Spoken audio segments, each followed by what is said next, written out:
You missed us. We're back. It's a brand new Village Vice. He's Zach Blackerby. I'm Brad Law, and it's been a week of transition and movement here. I mean, you were in Mobile. I changed offices, so it's what a week. It's been a busy week, and we're gonna fix the lighting situation. Because I'm like Al Pacino in Scent of a Woman over. I'm like, I'm in the dark here. So haven't seen it. No kidding. I knew you hadn't seen it. I wasn't even gonna ask if you'd seen it.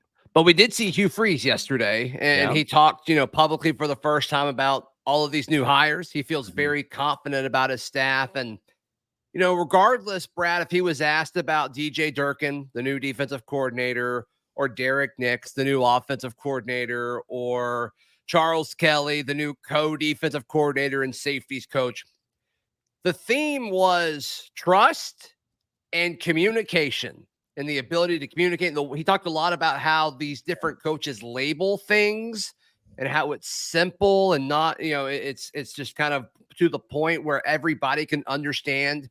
And he said it over and over and over again about being on the same page, almost so to the point where he was almost insinuating that they weren't on the same page before. And so I think the more, I heard Freeze talk about it down in Mobile yesterday, the more I like this staff, man. Yeah, I think so. And we're going to kind of talk about last year's staff and this year's staff and comparisons and net gains and net losses and those kind of things. But I think a recurring theme throughout this episode, and you can look there to the right of the screen and see the topics as you always can on Village Vice. Yeah, right. No, over there. There we are. It's different when you're on the camera. Okay, anyway. It's okay. And that is communication and the need for communication given the role of the head coach specifically in a college football program these days. Because like the big mechanism that is a college football program is so much bigger and more involved than it ever has been. Right. So the need to be on the same page in terms of just daily communication. Think about if you're just trying to talk with somebody in language and you're speaking a different language from somebody else, you're not going to be nearly as productive. So to be on the same page is really important. Yeah. And I even think about like priorities and tasks. Cause like you said, in today's age of college football, these coaches have more tasks and things to do in front of them than ever before and things to think about. And everybody's priorities need to be the same too. And I don't know if that was necessarily the case with last year's staff as well. And so, I mean, being on the same page can mean a lot of things, not just communication, but we've all had that coworker that put a ton of time into something and they didn't get the most important thing done, but they got some other thing that's like, well, that doesn't really matter if you don't do, whatever big picture X thing is, right? Yeah. And that's normal. Like, that's not an unusual thing. And I do think that was part of the problem last year, specifically on the offensive side of the ball. So we'll see exactly what happens moving forward. But, I mean, Hugh lit up yesterday when he was asked about all of these guys. The guy who was probably most excited to talk about was Charles Kelly. Yeah. But, I mean, and I don't blame him. And funny enough, like he didn't really have as much of a relationship with Charles Kelly as he did with the other guys, which is the irony here. But he talked, Brad, about how Charles Kelly, as the co-DC, sat in on the defensive coordinator interviews. And not once did he ever say, like, you know what, I should just be the D coordinator. I should just be the leader of the defense. And he used the word humility. And Hugh said, if I was like him 10 years ago, I would have made it all about me because he's that good. And so I thought that was kind of enlightening.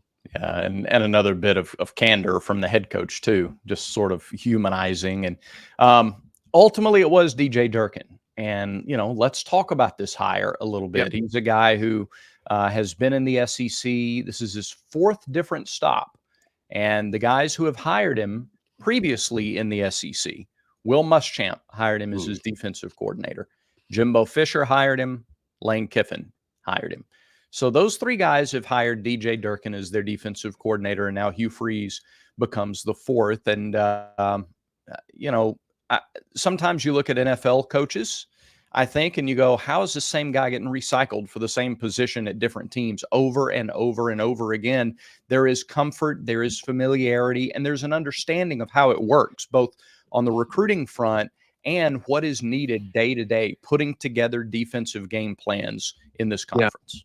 Yeah, and I mean, I know you just mentioned all of the SEC coaches, but what about Jim Harbaugh at Michigan too? I mean, this guy he's respected across all of college coaching and maybe even some in the NFL, depending on how many rumors you want to listen to. And this is also a guy where, I mean, it's been reported by a lot of different folks. Their belief is that if Nick Saban hadn't retired, DJ Durkin would be the defensive coordinator at Alabama. And so, I mean, if Nick Saban was interested in him, I think that says something as well, Brad. So this is a guy that, I mean, everybody wants him to be a part of their staff, which should say enough, right? I know there is a little, I mean, there's obviously some controversy due to, a player passing away when he was at Maryland, but everybody's vetted him over and over and over again.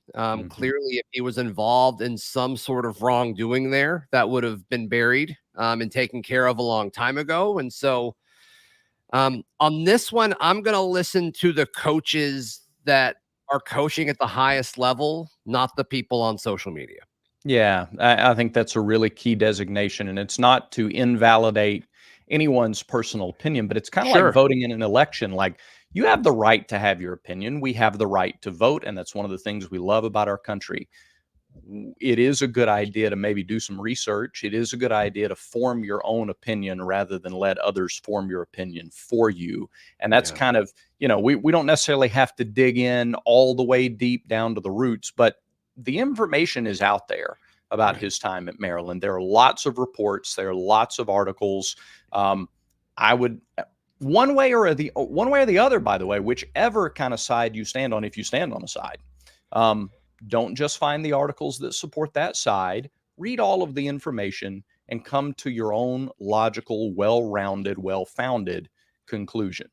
Yeah, and don't read just a few tweets. I mean, even Auburn media members were putting some tweets out there yesterday that I think they're reaching a little bit. So no question. Bold move by that publication, but we'll see if it works out for him. We'll see if it works out for him. Reading the article from CBS Sports today, Durkin's defense saw improvement through 2 years at Texas A&M. This is the most recent stop, right? And offensively challenged at times A&M team. They were 7th in the SEC his first year in 2022, gave up 365 yards a game. That number was cut to 316 yards a game last year, 19th nationally, 3rd in the conference. It goes on to say that they struggled against better teams. Man, I don't know. Most teams do. Most teams do struggle against better teams. Right. That's how it works. That's why they're better teams. I mean, Auburn was in the same boat. And look, I think you can kind of compare Durkin's situation at Texas A&M to what Auburn has dealt with over the last few seasons, where Auburn defensively, like when you just look at them, watch the game and don't necessarily look at stats, it's like, this is a top 5 defense in the SEC, but they're on the field all the time. And that's exactly what happened with Texas A&M the last 2 seasons, I guess, with the exception of maybe the first half of this past season when they kind of got things going offensively. But they, I mean, this is an offense that struggled at Texas A&M. And so Durkin's defense kept them in a lot of games for over those 2 years, much like Auburn's did over the last few seasons. So, 7th in the SEC is one thing, but when you look at it and you watch the, do the whole eye test thing and all of that, it's like, no, there's not 6 defenses in the SEC better than what they were doing last year. Not as a whole, not as parts of the team, right? If you had put that defense with maybe an offense that was a little more balanced or capable or explosive, then they look even better than that. It all goes together. We do try to segment football way too often. It all moves together as this one kind of machine. So that was just something I thought was interesting. And it's also interesting to note that Hugh Freeze just prepared for a DJ Durkin defense this past year. Just saw it in College Station. So is familiar with that and obviously was impressed with what he saw these last couple of times that he's gone against a DJ Durkin defense. Yeah. Is Auburn's coaching staff better now than it was a few months ago? Brad, let's jump into that in just a moment on Village Vice. I want to tell you about our friends at mybookie.ag. If you want to get in on the rest of the college basketball season, MLB's right around the corner, but obviously the Super Bowl is here. And if you want to get in on the action, head over to mybookie.ag. It's the best place to get in on any sort of wagering action, and you can do it. Get some extra coin in your MyBookie account. Just use promo code next round in order to do so. We'll talk about all the Super Bowl props and all of that closer to time, but go ahead and get set up so you can wager with us. That's at mybookie.ag. Use promo code next round. All right. I had to step away just so I could get back in, because you're talking about get in on it, and I had to get out so I could get back in. So glad you did that. That's how I was. So glad you did that. Yep. I think the coaching staff is better now than it used to be. And I guess the place to start is coordinators. And once again, much like a player, how they have to fit into a certain system and certain scheme, coaching is the same thing. Does the fit make sense? And I think when you look at Derek Nix versus Philip Montgomery, and you look at DJ Durkin versus Ron Roberts, I think the fit of both these guys, I'm not saying they're better coaches, I'm not saying they're worse coaches, but I think right now, going into 2024, they're in a better situation with these two guys leading the offense and defense than they were a year ago at Auburn. Yeah. We talked about what you needed at your coordinator spots last year for Hugh Freeze to spend more time on the recruiting trail, spend more time on, phone calls and FaceTimes and just the hours in the day. You don't have 50 hours in a day. So you spend your time, hey, coordinators, I'm kind of turning over much more of the overall responsibility for these units to you so that I can focus on recruiting. And as such, that's why I brought in a couple of guys to get things off the ground. A couple of guys who have experience. They're older. They've been at a few more places. They're, ready to handle more of the day-to-day operation. Now, year two, you've made up ground on the recruiting trail. Clearly, what you're doing in recruiting is working. You're establishing roots. And now you bring in some coaches who not only bring a little more energy and enthusiasm, perhaps, to the operation, they can aid with some of the recruiting stuff as well. I do. I think you get better in both facets, on field and recruiting. Yeah, and then, there's not really a comparison this year to last year, but I think the addition of Will Redmond to kind of be your general manager is huge. There's not really a comparison from like somebody who was doing that a year ago. I guess it was Hugh Freeze. And so now Hugh Freeze can be head coach and an offensive-minded head coach and the recruiting guy still, but I think you've got a solid piece in Will Redmond that can help you out there. As far as you get Wesley McGriff back, so that's not really a difference, but you add Charles Kelly to this 2024 staff. And to me, there's nobody else really on staff like Charles Kelly. I mean, this guy recruits at an elite level nationwide. He's nationally respected in the business, and he hit the ground running day one. I mean, I think he was on the trail, like hitting it before he was even officially announced. Like, this guy just, he wants to be out there recruiting these kids, which is exactly what Auburn needs. Yeah. Reminds me a little bit, by the way, of a Kevin Steele. He's been at a few plays now, he hadn't been around maybe as long as Kevin Steele was when he got here, but a guy who has a great deal of fire under him, a guy who has tremendous ties to the state of Alabama, to Auburn specifically, and will go out and work very, very hard and very passionately for this program. I think that's, would you call Charles Kelly the number one staff addition of the offseason? Yes. Yeah, I think I would too. Comfortably so. Yeah, I would too. And, again, to circle back to what you said in the open, that Hugh Freeze mentioned he was in on the conversations, the interviews with potential defensive coordinators, and he just universally loved by recruits, by their families, by other coaches. I do. I think the 2024 staff is a net positive from 2023. Not to disparage anybody from 2023. We did our shows where we talked about how we like those guys and we respect those guys, and there's no again, no disparaging of them. Yeah, I think Philip Montgomery and Ron Roberts are good coaches. I just don't Yeah. think it's what Auburn needs right now. And that's Right. okay.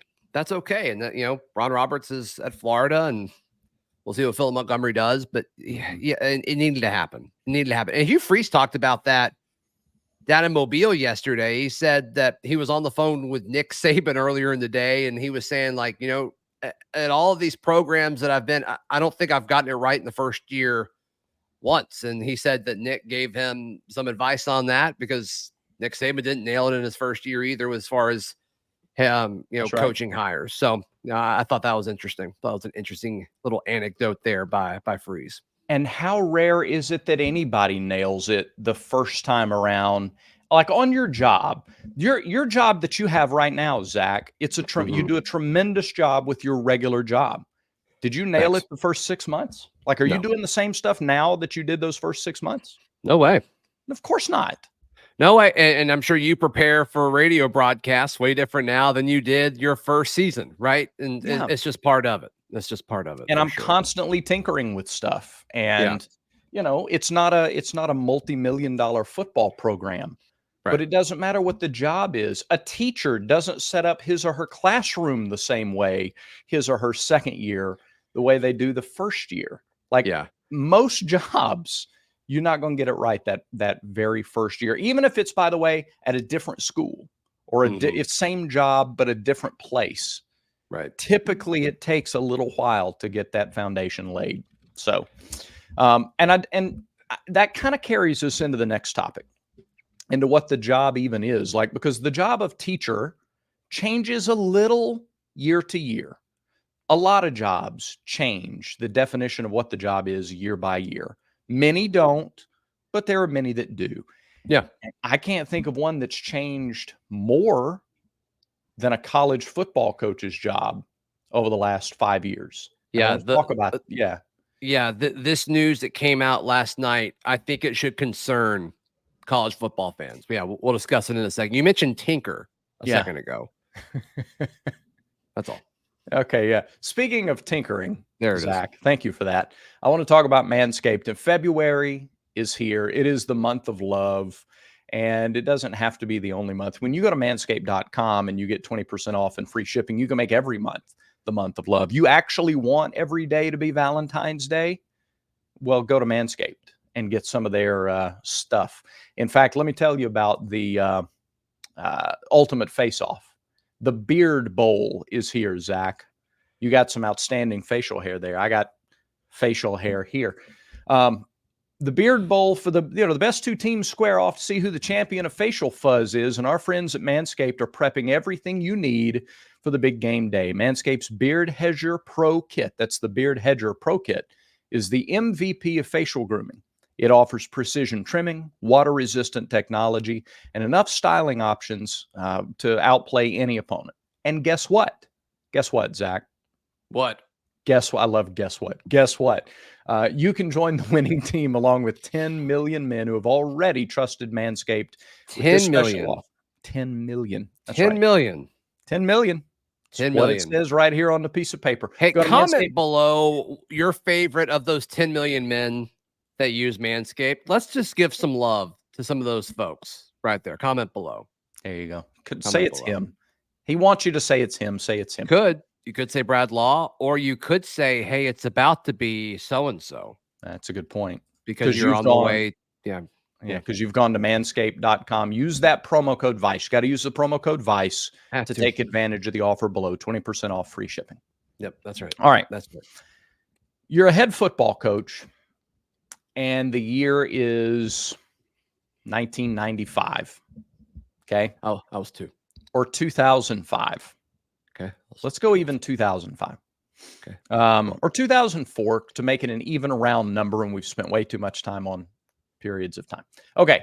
What do your hours in the day look like? You're going to come in, you're going to meet with your staff. You might have some recruiting calls to make, right? You're going to play in practice. I don't want to oversimplify, but think about what the day for the average college football coach looked like 20 years ago. Yeah.